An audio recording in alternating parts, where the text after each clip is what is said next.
Krishnam Vande Jagat Gurum. I pray to the Guru of the universe. Krishnam academy की ओर से Gita study की series में आज छठे अध्याय से श्लोक नंबर 18 है। श्लोक है, यदा विनियतम चितम आत्मनि एव अवतिष्ठते निस्पृह सर्व कामेभ्यो युक्त इति उच्यते तदा।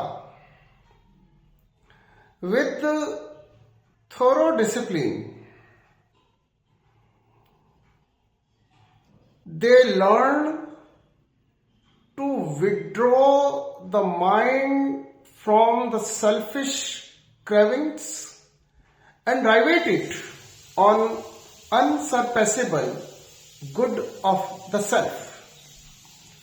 Such persons are said to be in yoga and are free from all the yearnings of the senses. पूर्ण अनुशासित मन से जो अपने मन को स्वार्थ और लालसाओं से हटाना सीख लेते हैं और अपने मन को आत्म कल्याण में लगा देते हैं, वे योगी होते हैं। और योगी सभी इंद्रिय लालसाओं और कामनाओं से मुक्त हो जाते हैं। इस श्लोक में अर्जुन को और अर्जुन के माध्यम से हम सबको भगवान जीवन के परम लक्ष्य अर्थात परम आनंद को प्राप्त करने का मार्ग बता रहे हैं, का संदेश दे रहे हैं। हम अपने जीवन का ध्येय वाक्य तृष्णा से मुक्ति और कृष्णा से युक्ति को बनाए। तृष्णा अर्थात कामनाएं, लालसाएं, वासनाएं, ये तृष्णाएं, ये कामनाएं, ये लालसाएं हमारे जीवन के सुख और दुख का आधार है। हम इस बात को भी समझें, इंद्रिय सुख प्राप्त करना हमारे जीवन का लक्ष्य नहीं है। हमारे जीवन का लक्ष्य है आत्मा का कल्याण अर्थात परमेश्वर की प्राप्ति अर्थात परम आनंद।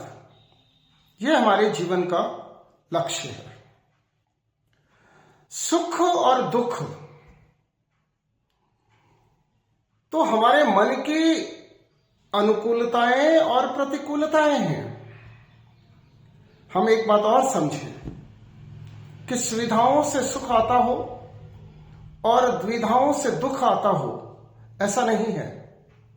सुख और दुख हमारी मन स्थिति पर निर्भर करता है, हमारी सोच पर निर्भर होते हैं। यदि हमारा मन अनुकूल स्थिति में होता है तो हम सुख का अनुभव करते हैं, और यदि हमारा मन प्रतिकूल स्थिति में होता है तो हम दुख का अनुभव करते हैं। तो सुख और दुख हमारी सोच पर निर्भर करता है। सब कुछ होकर के भी हम दुखी हो सकते हैं और कुछ भी ना होकर के भी हम सुख का अनुभव कर सकते हैं। हम सुख और दुख के भंवर में ना भटकें, क्योंकि सुख और दुख शरीर से संबंधित है, भौतिकता से संबंधित है। हम आनंद की ओर स्वयं को अग्रसर करें। आनंद की प्राप्ति हम अपने जीवन का उद्देश्य बनाएं और आनंद की प्राप्ति के लिए हमें तृष्णा से मुक्ति पानी होगी। We have to get rid of desires। और निष्काम कर्म के मार्ग को अपनाते हुए, योग के मार्ग को अपनाते हुए, भक्ति और समर्पण के मार्ग को अपनाते हुए हम अपने चित्त को विनियमित करके परमपिता परमात्मा में तल्लीन करें। इस श्लोक में परमात्मा ने मुक्ति का यही मार्ग बताया है और वह व्यक्ति योगी है जिसने सांसारिक इच्छाओं, सांसारिक कामनाओं, वासनाओं से अपने मन को, अपने चित्त को हटाना सीख लिया है और अपने चित्त को विनियमित करके आत्मा के उत्सर्ग में लगा दिया है। भगवान कह रहे हैं, निस्पृह सर्व कामेभ्यो। हमें सभी इंद्रिय लालसाओं से, इंद्रिय सुख की इच्छाओं से स्वयं को मुक्त करना होगा और योगी बनना होगा और श्री कृष्ण से हमें स्वयं को युक्त करना होगा, योगी बनना होगा। और इसके लिए हम इस बात को समझें कि सुख और दुख हमारे जीवन का लक्ष्य नहीं है। सुख और दुख तो जीवन में आते रहेंगे, जाते रहेंगे। यह सत्य है कि कोई भी व्यक्ति सदा सुखी रहे और सदा दुखी रहे, ऐसा होता नहीं है। सुख और दुख, up and downs, it is a continue process, but the purpose of life is different. हमारे जीवन का उद्देश्य अलग है और हमारे जीवन का उद्देश्य है आत्मकल्याण। सत्य चित्त आनंद, यह हमारे जीवन का उद्देश्य है। आनंद को प्राप्त करना, यह हमारे जीवन का उद्देश्य है और आनंद को प्राप्त करने के लिए हमें अपने चित्त को, अपने मन को विनियमित करके उसे कामनाओं से, इच्छाओं से, तृष्णाओं से हटाना होगा और योग के मार्ग पर चलते हुए स्वयं को श्री कृष्ण से युक्त करना होगा, परमेश्वर से युक्त करना होगा। जैसा मैंने कहा, हमारे जीवन का ध्येय होना चाहिए तृष्णा से मुक्ति और कृष्णा से युक्ति। यदि हम ऐसा कर लेते हैं, कठिन है, परंतु अभ्यास के द्वारा, योग के द्वारा, ज्ञान के द्वारा, निष्काम कर्म के द्वारा यह संभव है। यदि हम माया से मुक्ति प्राप्त कर लेते हैं, तृष्णा से मुक्ति प्राप्त कर लेते हैं और स्वयं को, स्वयं का योग श्री कृष्ण से कर लेते हैं, परमेश्वर से कर लेते हैं, तो निश्चित रूप से हम अपने जीवन का उद्देश्य प्राप्त कर पाएंगे। हमारे जीवन का उद्देश्य आनंद है, परम आनंद है और हम आनंद के सागर में स्वयं को गोता लगवा पाएंगे और आनंद संतृप्त होता है, उससे हमारी आत्मा तृप्त हो जाती है। हम सत्य चित्त आनंद को प्राप्त करके अपने जीवन को सफल कर लेते हैं। हम एक बात और समझें कि मन को जो सुख और दुख का अनुभव होता है, सुख और दुख सदैव असंतृप्त होते हैं। इंद्रिय सुख कभी भी हमें पूर्ण संतुष्टि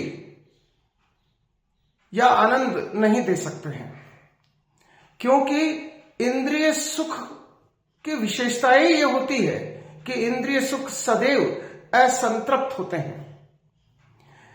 वे कभी भी हमारी आत्मा को तृप्त नहीं कर सकते हैं। हमारी आत्मा को तृप्ति मिलेगी जब हमारा चित्त सत्य चित्त आनंद की अवस्था में आएगा। और भगवान इस श्लोक में हमें यही समझा रहे हैं, यदा विनियतम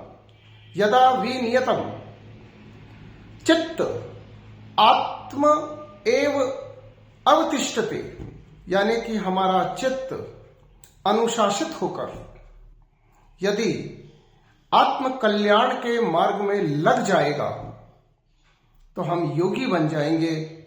हम सभी सांसारिक कामनाओं से, इच्छाओं से, वासनाओं से अपने आप को मुक्त कर लेंगे। और यदि हम ऐसा कर लेते हैं तो हमारा ये मानव जीवन सफल हो जाएगा। मैं पुनः इस बात को कहूंगा कि हमारे जीवन का ध्येय वाक्य होना चाहिए तृष्णा अर्थात इच्छा, अर्थात कामना, अर्थात वासना से मुक्ति और कृष्णा से युक्ति। कृष्णा अर्थात परमपिता परमात्मा ही आनंद का एकमात्र स्रोत है। वासनाएं, इच्छाएं, कामनाएं ये सुख दुख का स्रोत हो सकती है, आनंद का नहीं। आनंद का स्रोत केवल और केवल कृष्णा है, भगवान है, परमेश्वर है। और परमेश्वर की प्राप्ति, merging of the self with supreme, इस चीज को हम समझ लें। संसार है, शरीर है, भौतिक वस्तुओं के उपभोग के लिए परमात्मा मना नहीं करते हैं। परमात्मा केवल ये चाहते हैं कि हमारा मन परमात्मा में तल्लीन रहे। और हम इस बात को समझें कि भौतिक सुख और दुख हमारे जीवन का लक्ष्य नहीं है। हमारे जीवन का लक्ष्य हमारे परमात्मा है, परम आनंद है। पुनः तृष्णा से मुक्ति और कृष्णा से युक्ति, इस मर्म को हम यदि ठीक से समझ पाए तो हमारा ये मानव जीवन निश्चित रूप से सफल हो जाएगा। परंतु यदि हम पूरे जीवन माया जाल में उलझे रहे और भौतिकता में भटकते रहे तो ये अनमोल मानव जीवन व्यर्थ हो जाएगा। और बहुत योनियों के बाद, 84 लाख योनियों के बाद, बहुत ही पुण्य से हमें ये मानव जीवन प्राप्त होता है। और हमें अपने इस मानव जीवन को व्यर्थ नहीं होने देना है। हमें माया से मुक्ति पानी होगी। माया महाठगनी में जानी, ऐसा कबीर ने कहा है। और कबीर जान गए थे कि माया ठगनी है। हम भी जान गए कि मानव जीवन बार बार नहीं आएगा। और माया महाठगनी, इस बात को जानकर यदि हम अपने चित्त को विनियमित करके परमात्मा में, आत्मा के उत्सर्ग में, आत्मा के कल्याण में लगा पाएंगे तो ये हमारा जीवन सफल हो जाएगा।